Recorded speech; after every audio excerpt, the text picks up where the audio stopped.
ስሜ ፍሬው ካሴ ይባላለሁ። የምስራቅ ጎጃም ዞን ዋና ኢነርጂ የመምሪያ ኃላፊ።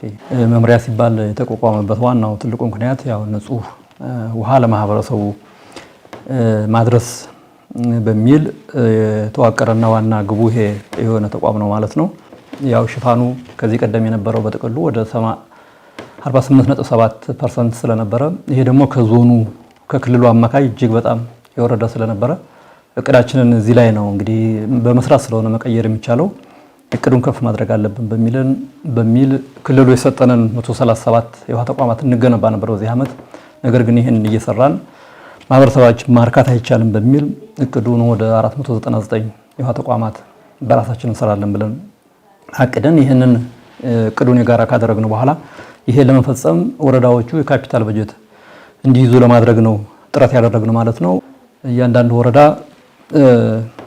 የማነሳሳትና የመምከር አገልግሎት ስናደርግ እንግዲህ ቅድም ያልኩ 2 ሚሊዮን ይመድብ የነበረው ወረዳ በትንሹ 4.5 ይመደባል፣ በትልቁ 13.5 ሚሊዮን ይመደባል ማለት ነው። ስለዚህ 85 ሚሊዮን እንሰበስባለን ወይ ደግሞ እናስመድባለን ብለን አቅደን ወደ 125 ሚሊዮን ከፍ አድርገን በጀት አስመደብን። ትልቁ ነገር ውሃ ለመስራት በጀት ስለሆነ ሌላው የሙያተኛው ጉልበትና ኮሚትመንት ብቻ ስለሆነ የሚቀር ይሄንን በጀት ካገኘን በኋላ ተግባብተን ወደ ስራ የገባንበት ሁኔታ ነው ያለ ማለት ነው። አቀርነው በላይ ከፍ ያለ ፍላጎት የመጣበት ሁኔታ ነው ያለ። ፍላጎቱ ማህበረሰቡ እስከ 40% ድረስ የውሃ ወጪዎችን ለመሸፈንም ጭምር በሚያስችል ኮሚትመንት ከፍ ያለ ፍላጎት መጣና አሁን በአመቱ መጨረሻ ላይ ወደ 1025 የውሃ ተቋማትን ነው አነስተኛ የውሃ ተቋማትን የሰራን ማለት ነው። እንግዲህ ከቀዳችን ጋር ሲወሰድ ወደ 205% ማለት ነው። ይሄ የሚያሳየው የኛን ብርታት ብቻ ሳይሆን ማህበረሰቡን የውሃ ፍላጎት እያደገ የመጣ መሆኑን የሚያሳይ ነው። ማህበረሰቡ ስላገዘን ወረዳዎች ስላገዙን ነው ይሄ አቺቭመንት የመጣው ማለት ነው። እንግዲህ ይሄን በማድረጋችን በዚህ አመት ብቻ ቅድም እንዳልኩ 48.7% ነው ሽፋኑ የነበረ የባለፈው አመት። ይሄንን በእኛ እቅድ ወደ 52.09 ከፍ እናደርጋለን ብለን ነው አስበን የነበረ ማለት ነው። ከዚህ አልፈን ግን 57.99% ያደረስንበት ሁኔታ አለ። ይሄ ከፍተኛ ነው። በዚህ አመት ወደ 188314 የማህበረሰብ ክፍሎችን ነው ተጠቃሚ ለማድረግ የሞከርነው። እስካሁን ባለው እንግዲህ ወደ 1.4 ሚሊዮን የሚጠጋውን ማህበረሰብ ክፍል የንጹህ የመጠጥ ውሃ አቅርቦት ተጠቃሚ እንዲሆን ለማድረግ የቻልንበት ሁኔታ አለ። ይሄ እጅግ መሰረታዊ ለውጥ ነው ማለት ይቻላል። ያው ባለፉት አመታት ከነበረው ጋር ሲወሰድ ማለት ነው። 5 አመት 100% የንጹህ ውሃ መጠጥ ማግኘት አለበት ነው። በ5 አመቱ እቅድ መጨረሻ በ2022 አሁን ካለ ማህበረሰብ 90% የሚሆነውን የንጹህ መጠጥ ውሃ ማድረስ መቻል አለብን ተብሎ ነው እንደ ክልል የተያዘ። ይሄን ለማድረግ ከሌላው አካባቢ በተለየ መንገድ ሰፋ ያለ እቅድ ማቀድ የሚጠበቅብን ስለሆነ እንግዲህ አሁን ላይ ሆነን ኔርሊ 60% ማቸብ አላደረግንም።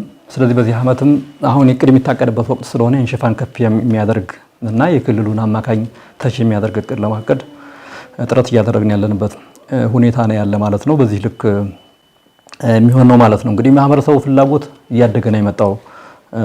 188 ሺህ ሰው ተጠቃሚ ማድረግ ይችላል ስንል ማህበረሰቡ በመጠቀም ብቻ ሳይሆን በመስራትም ጭምር በጉልበቱ በማቴሪያል በከፍተኛ ሁኔታ እየተሳተፈ ነው ያለ። ከተገነቡ ተቋማት ኒርሊ 40% የሚሆነውን ማህበረሰቡ ደግፎ የሰራቸው እንደሆነም ግንዛቤ መውሰድ አለብን። ከዛ ውጭ በራሱም ብቻ እንግዲህ ኒርሊ ወደ 300 ሺህ ይፈጃል አንድ አነስተኛ ውሃ ተቋም። በራሱ ብቻም ጥረት ወደ 30 የሚጠጉ ተቋማትን ገንብቶ ምናልባት የኛ የሙያተኛ ድጋፍ ካልሆነ በስተቀር በራሱ ወጪ ገንብቶ ወደ ጥቅም የገባበት ሁኔታም ስላለ ይሄም እጅግ በጣም ጥሩ ነው ማለት ይቻላል። ከዛ ውጭ ተደራሽነትንም ከፍ ለማድረግ ቀደም ከሰራናቸው ተቋማት ጋር የሚገናኝ 652 የሚጠጉ ፎሴት ማለት በገጠር ፎሴት ማለት አንድ ላንድ በየቤቱም አድሬስ ለማድረግ የተሞከረበት ሁኔታ አለ። በጥቅሉ ጥሩ እንቅስቃሴ የነበረበት ሁኔታ ነው ማለት ይቻላል። እንግዲህ ምን ገንዘብ ተጠቀማችሁ የሚለውን ነገር ቅድም ያነሳሁት አለ 125 ሚሊዮን ከወረዳ የተመደበ ሌሎች ረጅ ድርጅቶችም ነበሩ። የማህበረሰቡ ተሳትፎ አለ ወደ 126 ሚሊዮን የሚጠጋ። ይህንን ሁሉ ወስደን እስካሁን ድረስ የተጠቀምነው ወደ 334.4 ሚሊዮን የሚሆን ገንዘብ ተጠቅመናል ማለት ነው። አሁን ከተሰበሰብነው ኒርሊ 1% የሚጠጋው አንዳንድ ያልተጠናቀቁና ሪፖርት ያላደረግናቸው ተቋማት አሉ። በዚህ ክረምት የሚሰራበት ይሆናል ማለት ነው። ስለዚህ በከፍተኛ ሁኔታ ያው የገበያ ላይ ያለው የዋጋ ንረት የሚታወቅ ስለሆነ ወጪው ከፍ ያለበት ሁኔታ ያለ እንደሆነ ማየት ይቻላል ማለት ነው። እንግዲህ ውሃ ተቋማትን መስራት ብቻ አይደለም የኛ መስሪያ ቤት ግቡ የሚበላሹትን መጠገንም አንዱ ተግባር ነው። ስለዚህ በዚህ ዓመት አንዱ ትልቅ ንቅናቄ የፈጠርንበት ወደ 3600 የውሃ ተቋማትን ብልሽት ውስጥ የነበሩ ስለነበረ እነሱን ጠግነን ወደ ስራ እናስገባለን በሚል አቅደን ነበር። ነገር ግን ደግሞ በሂደት የሚበላሽም ስላለ አሁን በመጨረሻው ዓመት ስንገመግም ወደ 4714 ወይ ደግሞ ካቀድነው 130% የውሃ ተቋማትን የጠገንበት ሁኔታ አለ። የጥገና በጀቱን በተመለከተ ወደ 134 ሚሊዮን የሚጠጋ ማህበረሰቡ በጉልበት በማቴሪያል በቃ ግዥም ጭምር ማህበረሰቡ 100% የማህበረሰቡ ተሳትፎ የሆነበት ነው ያለ። እኛ እዚህ ጋር ምንድነው ኢንተርቪን የምናደርገው የሙያ ነክ የሆነውን ነገር የመስራት ነው። የማህበረሰቡ ገንዘብ ያዋጣት አቅሙ በጣም እጅግ ጨምሯል። እስከ ፓምፕ 1.5 1.6 ሚሊዮን የሚያወጣ ፓምፕ እየገዛ የገጠመ ማህበረሰብ አለ። ለምሳሌ ኖራን ማንሳት ይቻላል፣ ደጀን አዋባል ነቢ ማንሳት ይቻላል። በዚህ ልክ ፍላጎቱ ያደገ የመጣበት ሁኔታ አለ። በዚህ ልክ የውሃ ተቋማትን እየጠገን ወደ ስራ ያስገባንበትም እንደነበረ ማየት ይቻላል። በዚህ መንገድ የብልሽት ምጣናችን ዛሬ ላይ ሆነ ወደ 8.4 ዝቅ ያደረግንበት ሁኔታ ያለ እንደሆነ ማንሳት ይቻላል ማለት ነው። ከዚያ ባለፈ የሰራ ነው በዚህ ዓመት ከሌላው ዓመት በተለየ መንገድ የመልካም አስተዳደር ችግሮችን እንፈታለን ብለን አቅደን ነበርና ከኛ አኳያ መልካም አስተዳደር የምትለው የመጠጥ ውሃ አቅርበህለት የነበረው ሰው የመጠጥ ውሃ ሲያጣ የመልካም አስተዳደር ችግር ነው በብልሽት ምክንያት ማለት ነውና በዚህ ልክ አንድ 17 የሚሆኑ ተቋማት ከባድ ብልሽት የነበረባቸው በዚህ በግጭቱም በራሱም ጊዜ ከስራ ውጭ የነበሩ 17 ተቋማት ነበሩ። ከነዚህ መካከል 9ኙን ያው ፈተናል ማለት ነው። ለምሳሌ እነ ፈለገ ብርሃን ማንሳት ይቻላል። በከፍተኛ ሁኔታ የማህበረሰብ ቅሬታ የፈጠሩ ነበሩ። ነቢ ማንሳት ይቻላል። የትኖራ ደጀን ማንሳት ይቻላል። ማርዘን እዚህ ደብረ ኤልያስ ማንሳት ይቻላል። እንደዚህ የመሳሰሉ ተቋማትን 9 ትላልቅ የውሃ ተቋማትን ፈተናል ማለት ነው። 4ቱም በሂደት ላይ ነው ያሉ። 4ቱ ለምሳሌ ደጀን ሀገረ ሰላም ብዙ ጊዜ በሚዲያም ይነሳል። የደጀን እንግዲህ ከ10 ዓመት ከ10 በላይ ይሆናል በችግር እየተነሳ ያለ። አሁን በዚህ ዓመት በቁርጠኝነት እንፈታለን በሚል ሰርተን ክልሉም ጭምር ቢሮ አግዞን አሁን ሰርቭ ከሚያደርጋቸው 6 ቀበሌዎች አንዱን ሙሉ በሙሉ እያጠጣን ያለ ሰብሸንጎ የሚባለውን አንድ ወርቃማ በርጭ የሚባለውን በከፊል እያጠጣን ያለ፣ ቀሪውን ደግሞ ክልሉ ዕቃ ገዝቶ አሁን ያስረከበን ስለሆነ በክረምቱም ጭምር ሰርተን ቀሪ ሙሉ በሙሉ ሀገረ ሰላምን ማጠጣት እንችላለን ብለን ነው እየሰራን ያለን። በሀገረ ሰላም የመጠጥ ውሃ ሲሰራ የደጀን 30 እና 40% የሚሆነው ማህበረሰብ የንጹህ መጠጥ ውሃ አገኘ ማለት ይቻላል በአንድ ፕሮጀክት ብቻ ማለት ነውና እንዲህ አይነት ትላልቅ የሆኑ ስራዎችን እየሰራን ያለን ማለት ነው። ከዚያ ባለፈ 4ቱ በከፊል የፈታናቸው ናቸው። አሁን ያነሳሁትን ሀገረ ሰላምን ጨምረን 4 ያልተፈታለን በጣም በችግር ውስጥ ያለ ማለት ነው። በዚህ ጎልተን ከምናነሳቸው መካከል እነማይ 2 ትላልቅ ፕሮጀክቶች አሉ። አንድ ዲማ አንድ የወይራ ፕሮጀክት በግጭቱ ምክንያት ኤሌክትሮሜካኒካል የሚባለው ክፍል ተበላሽቶ ያልተሰራ አለ። ይሄም ለክልሉ ኢንፎርም ያደረግንበትና በሚቀጥለው ዓመት ትኩረት ሰጥተን የምንሰራው ይሆናል ማለት ነው። የመጠጥ ውሃው ይሄ ነው።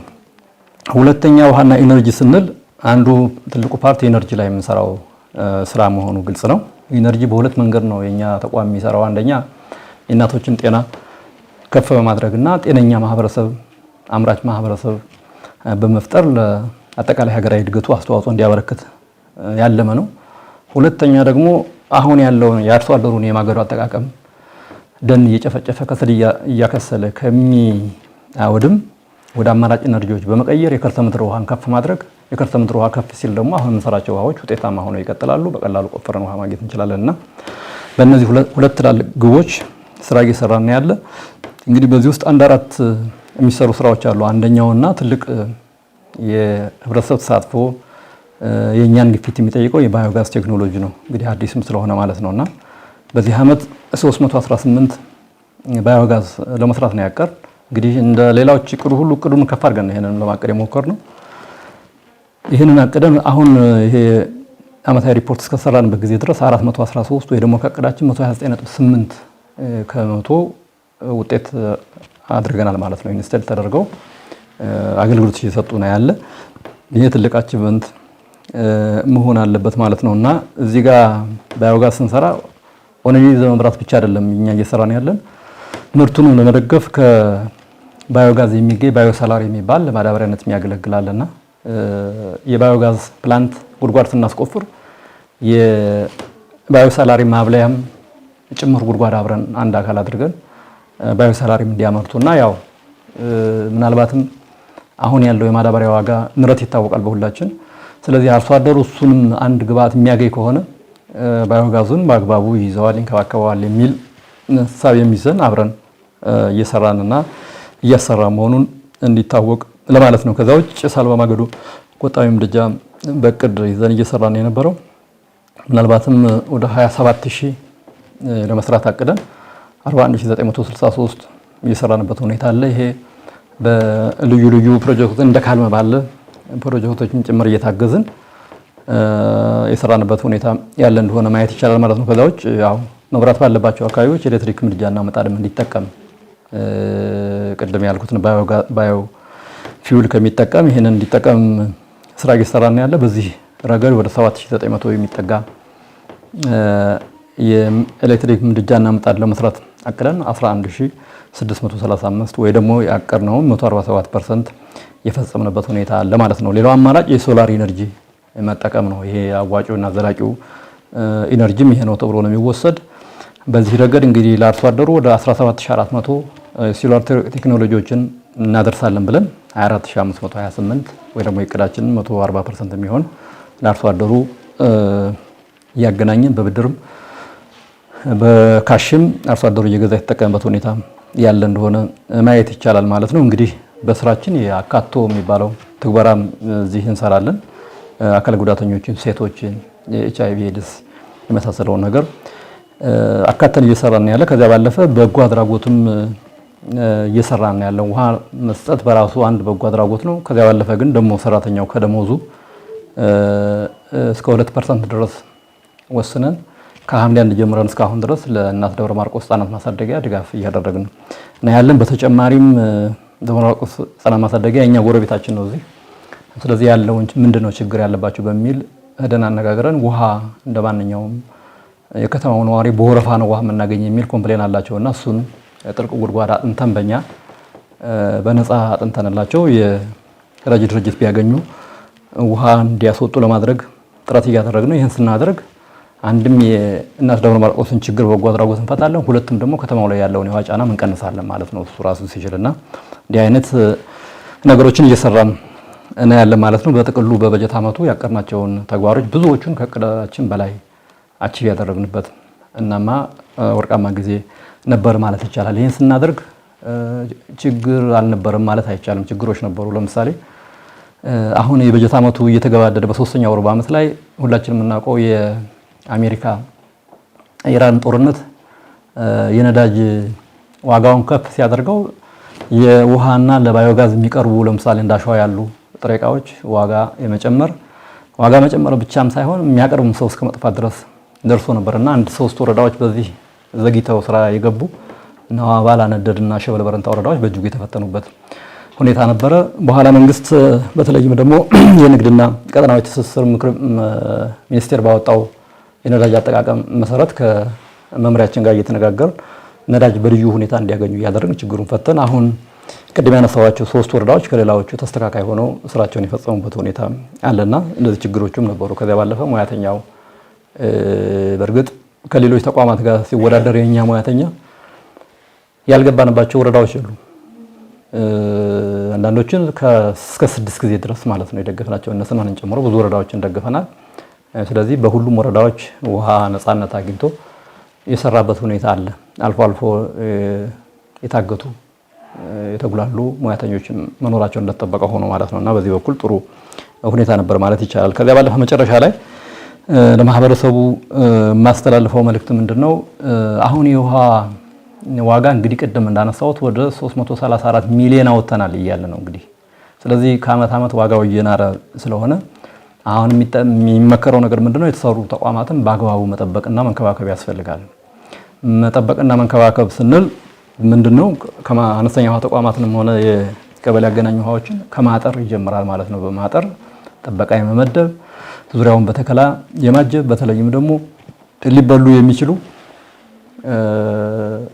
እጽዋትን መትከል አሁን ክረምት ስለሆነ ያስፈልጋልና በዚህ መንገድ መንከባከብ ያስፈልጋል ማለት ነው። እንግዲህ ለማጠር እና ተከላ ለማካሄድ የራሱ ስታንዳርድ አለው። ውሃ አንዳንድ አካባቢዎች በጣም እናቶች ገብተው ለመቅዳት የሚያስቸግርም የተጠናቆረ ጥርም አለና በስታንዳርዱ መሰረት ሰፋ ያለ ቦታ እየወሰዱ ይህን እያጠሩ በቋሚነት ቢጠብቁ ውሃዎችን ውሃ እየሰጡ የመቆየት አቅማቸውን እድሜያቸውን የሚጨምር ስለሆነ ይህን ማድረግ ይገባል ነው። ከዚያ ባለፈ ያው ሲበላሽ ፈጥኖ መጠገን ማህበረሰቡ መልመድ አለበት። አሁን ቅድም ፖዚቲቭሊ እያነሳሁት ቢሆንም አሁን የሚቀሩ አንዳንድ አካባቢዎች አሉ። ለምሳሌ ጃማ የሚባል አነደድ ወረዳ በቀላሉ ተጠግኖ ወደ ስራ መግባት የሚችል ውሃ በማህበረሰቡ ቸልተኝነት ሳንሰራው ቀርጠናልና ሲበላሽ ቶሎ ጠግኖ ወደ ስራ ማስገባት ከተጨማሪ ብልሽት የሚያደርስ ስለሆነ ይህንን በዋናነት መያዝ አለበት የሚል ነው። ከዚያ ባለፈ ሌብነት መታገልም ያስፈልጋል። አንዳንድ አካባቢዎች በስንት ወጪና በስንት መከራ እየገቡ ትራንስፈርመር ኬቢዎች እየተዘረፉ ያለበት ሁኔታ አለ። ለምሳሌ ሉማሜ ከተማ ማንሳት ይቻላልና ማህበረሰቡ ይሄ የራስ ንብረት ስለሆነ በቋሚነት የመጠበቅ የመንከባከብ እና የኔ ነው የሚል ትሬንድ መያዝ አለበት የሚል መልእክት አለኝ። ከዚያ ባለፈ የውሃ ታሪፍን ማሻሻል መለመድ አለበት። አሁን በከተማ ላይ ሁላችንም እንደምናውቀው 1 ሊትር ውሃ ከ40 ብር እስከ 60 ብር እንገዛለን 1 ሊትር። ነገር ግን ደግሞ 1 ሜትር ኪዩብ ማለት 1000 ሊትር ውሃ ከ80 እስከ 100 ብር ሲተመን ሰው ኮምፕሌን ያደርጋል። ስለዚህ አሁን ያለው የመጠገኛ እና የአዲስ የመገንቢያ ዋጋ እያደገ ስለሆነ ይሄ ሲጨመር የውሃውን እድሜ የሚያራዝም ቢበላሽ ተብሎ የሚጠገንበት ምቹ ሁኔታ የሚፈጥር ስለሆነ ይሄን ከአመራሩ ይጀምራል። ይሄን ኮምፕሌን ማድረግ ማለት ነውና እዚህ ላይ ይሄ መፈታት ያለበት ስለሆነ ከፍ አድርገን በተመን ቁጥር ሌላ ብክነት ብልሽት እንዳይኖር በራሱ በቦርድ የሚመራ ስለሆነ ቦርዱ ጠንከር ብሎ መምራት አለበት። ይሄን እኛም ድጋፍና ክትትል እናደርጋለን። ስለዚህ ከፍ አድርጎ ሲተመን ለኛው ለውሃው ነው የሚለውን መልእክት መውሰድ አለበት የሚል ሐሳብ ለማንሳት እፈልጋለሁ ማለት ነው። ከዚያ ባለፈ የተበላሹ ተቋማትን ወደ ስራ በማስገባት በኩል በተለየ ትኩረት ሰጥተው ይንቀሳቀሱ የነበሩ ወረዳ አስተዳደሮች እና እርጅና ወጋ ወረዳ አስተዳደር፣ ደጀን ወረዳ አስተዳደር፣ ደብረ ኤልያስ ወረዳ አስተዳደር በልዩ ሁኔታ በዚህ ዓመት የተበላሸ ተቋማትን ፈጥነን ሰርተን ወደ ስራ እናስገባለን የሚል ከኛ ተቋም ባለፈ የአስተዳደር ምክር ቤቱም ስራ ሆኖ ጥረት እያደረጉ ስለነበረ በእጅጉ እናመሰግናለን። ከዚያ ባለፈ እንግዲህ በጀት የሚያዝበት ወቅት ስለሆነ በተለይ